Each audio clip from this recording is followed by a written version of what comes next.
Hello. If you're watching this, then it's another episode of Matthew Answers the Internet. I don't know quite where I was going with that. The show where I find all those questions that people have about board games, and I do my best, with your help in the comments below, to answer them.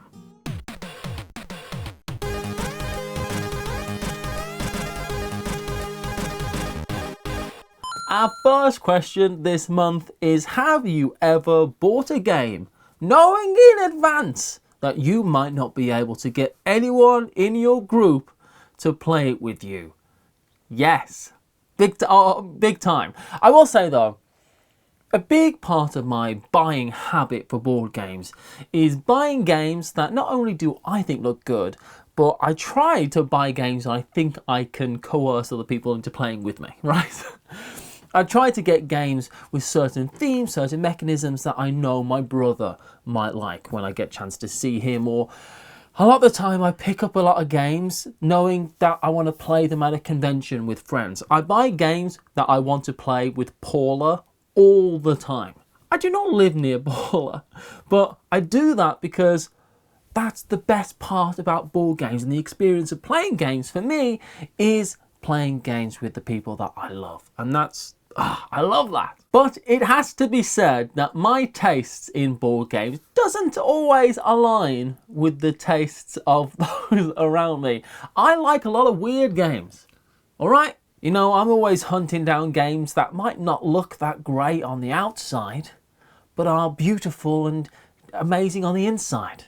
Games like myself is how I look at it. You know, hidden gems. I've got some examples. Yes, it looks dated, but this set collection Reiner Knizia classic from 2001, Africa, is a great game.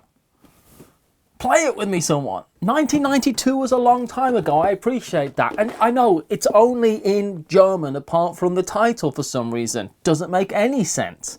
But this is the sequel, kind of a spiritual successor to Sid Sackson's classic Can't Stop. Sid Sackson's genius. Come on, Gold Connection, play it. No, it's not all 7 wonders, it's just the one wonder, the Hanging Gardens. This is a fantastic game. Often the theme can be a difficult barrier to get people to play a game, right?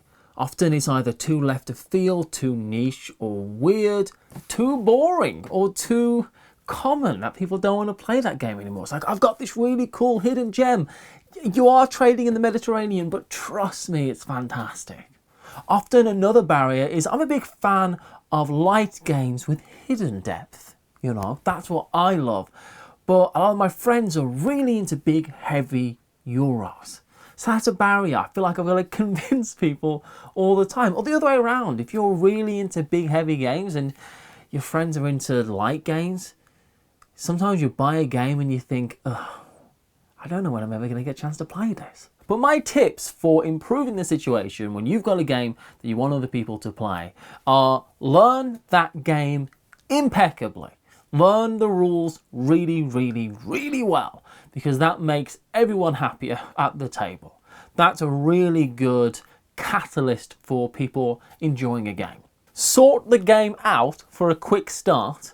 Put all the pieces where they need to go, make everyone's decks of cards, put everything into bags so that people are playing it. One of those barriers is the game's going to take 20 minutes to set up, or you don't know how to set it up.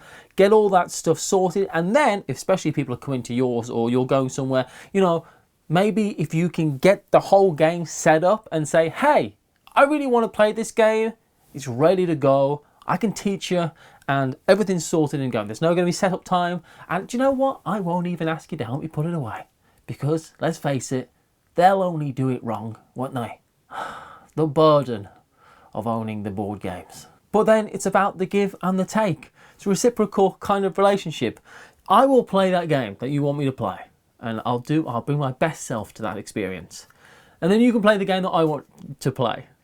And I think when you're playing a game with someone who loves that game, I tend to have a good experience anyway. So what do you think? How many games do you buy? And you're pretty sure you're never going to get a chance to play them. And what are your tips for getting those games played? Let me know below. But before we get on to our next question, we've got first a quick message from the people who made this episode possible.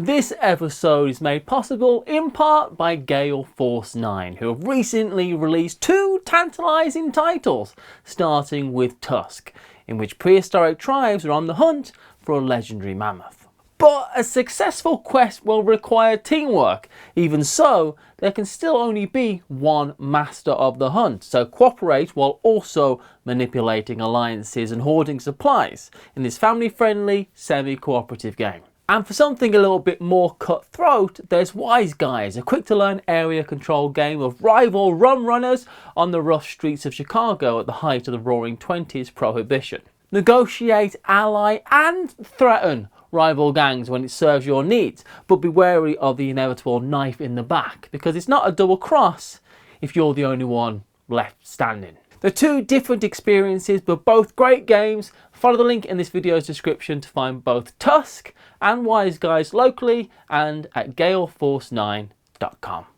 The next question is, when do you find is the best time to play your games? Do you have a set night of the week with friends or kids or your spouse, or do you just try to find time whenever it's convenient? You know, I'm very much a let's play a game if we have the chance to play a game, any chance we get. Don't get me wrong, I don't always want to play a game. I don't. I mean, often I just like to be hanging out with that person. If I'm already having fun hanging out with that person, I don't need to be playing a game. But a lot of the games that I like are light, casual, like a casual abstract game or a card game or something like that. I really feel like that is such a wonderful way, my favourite way to spend time with someone else, that if I can, whack a game out, then why not? If I had a partner or spouse, I think maybe a night of the week to play games would be a really nice thing, right? You know, you have a set routine, or you play a game night each week for that quality time with that person. I think that would be very rewarding, I imagine. I don't know what being in a rewarding relationship feels like, but that's rather not the point. The thing is, I also try to do is with my brother, for instance, I will try to plan a game day, because I don't get a chance to see my brother very often. So every few months, every 3 months, maybe 4 times a year, we'll try and set aside a whole day to play games. And those are great. I love that. I do think that playing things with a schedule, like weekly meetings or Zoom calls or board game nights or board game clubs, that type of thing, I do think that kind of really helps guarantee things, because the time we spend board gaming and gaming in general is a luxury, right?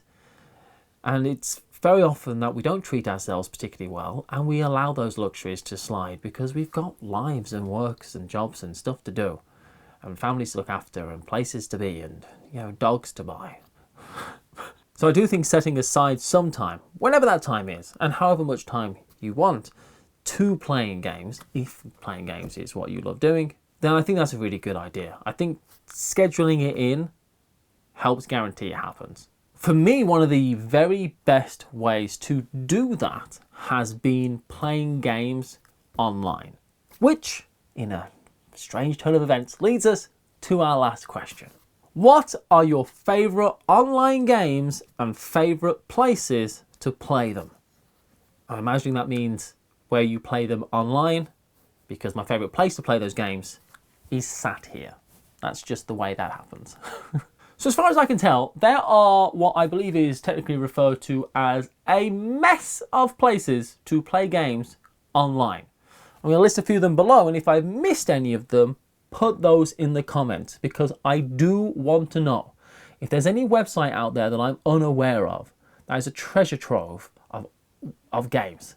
Possibly weird, old, abstract games that no one's heard of. I'm into it.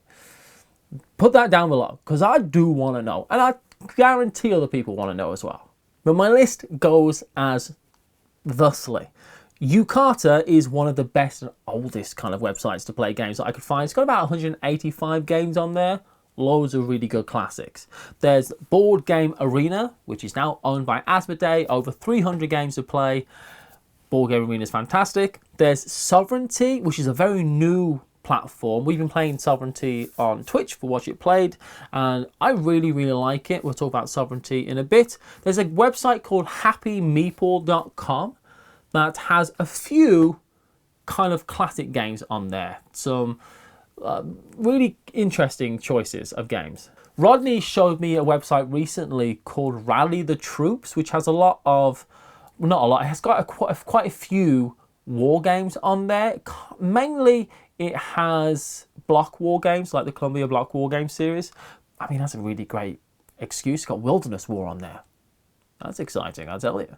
And then there are other like platforms to play games. Tabletopia, Tabletop Simulator, and there's a platform called Vassal, which is a way to play a lot of really heavy war games, or just war games in general. Vassal has a learning curve to it, but very rewarding outcome for a lot of people. I'm not going to mention board game apps in this list because, let's be honest, if I did, the answer is Yellow and Yangtze by Direwolf Digital. Just play that. It's fantastic. But one of my top games to play online, the first one has to be Planet Unknown, which is on Sovereignty. You can play it solo. Planet Unknown. Recent Kickstarter delivery. I think it's getting a retail release in August-ish. I've got to pick this game up. It's absolutely fantastic. It's a tile-laying, track-bumping kind of polyomino game. And oh my gosh, I really liked it. And the Sovereignty implementation of it is just really, really good. The second one is Medina, which is on Board Game Arena, which is a fantastic older White Goblin city building abstract game. It's very simple to learn and understand, and the way that it's done on Board Game Arena is fantastic. Board Game Arena is great because you can play games over straight away, quickly, or you can play over a course of days, like chess in the mail if you really want to. But Medina, oh, I love that game, and I was so happy to get a chance to play it a bunch more. You just put in blocks of wood down, I think digital blocks of wood, on the board, and you're trying to build up groups, but there's such a great push your luck element to Medina. Oh, and Paula loved it as well. We played a bunch of times, so yeah, Medina's a great one. The other one that I really enjoyed on Board Game Arena is Tashkalar, which is a abstract arena battling game, which does not sound like it makes sense, but Tashkalar, a CGE game, is a game where you kind of like put patterns onto the arena, and then those patterns become monsters of sorts because they trigger. Once you've built the pattern triggers as the monster that you've created or summoned, and it does stuff, and you're trying to do certain goals and get majorities that way. Tashkalar. Oh, and playing on Board Game Arena is really good because it doesn't allow you to cheat. And Tashkalar is a game where you can accidentally cheat because you just can. It's one of those games. On that Happy Meeple website, I've been enjoying playing Hanama Koji, which is a great, fantastic two-player card game, and Keltis, which is a fantastic game in the Lost Cities line of games. There's actually got two different types of Keltis, which is, there's lots of different versions of Keltis and Lost Cities, and I have a problem because I do collect those games. But I love them, they're so much fun, so Happy Meeple, that's definitely worth a visit. And honestly, there are so many good games on Yucata that it's incredible. I just wrote down 3 games that are fantastic on there. War Chest, which is a fantastic abstract strategy game. Downfall of Pompeii, which is a escaping the lava, throwing your friends into a volcano game. Oh man, it's so good. And At the Gates of Loyang, which is probably my favourite heavier Uwe Rosenberg game about farming, of course, but it's so good. They're all available to play. And the best thing about this is that it gives me an opportunity to play these games. And that is fantastic. It means so much. Playing online is actually kind of helping me get through my pile of potential, my pile of unplayed games. I'm getting through it by playing some of these games online, which meant, did I need to buy them? We don't think about that. That's for another time to think about. But what are your favourite games and where do you play them online? And let us know down below, because I'm excited about maybe finding out a new trove, opening a new door, and behind it there's a big wall of games. That's what I want. But that's it for another episode of Matthew Answers the Internet. Thank you so much for spending some time with me. If you've got any answers to any of the questions, then please leave them down below and we can get a conversation started down there. But that's not it for Watch It Played. Follow the link over here and you'll find another video to take you on your journey. Until next time, everyone.